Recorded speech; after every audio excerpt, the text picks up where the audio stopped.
ಬಂತು ಬಂತು finally DJI Pocket 4 ಬಂದ್ಬಿಡ್ತು. ಅನ್ಬಾಕ್ಸ್ ಮಾಡೋಣ.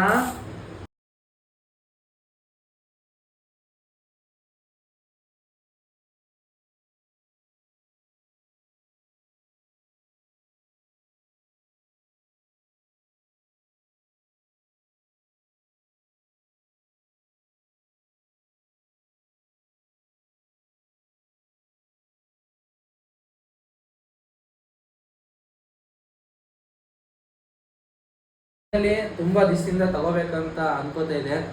ಫೈನಲಿ ತಗೊಂಡೆ ಪಾಕೆಟ್ 4.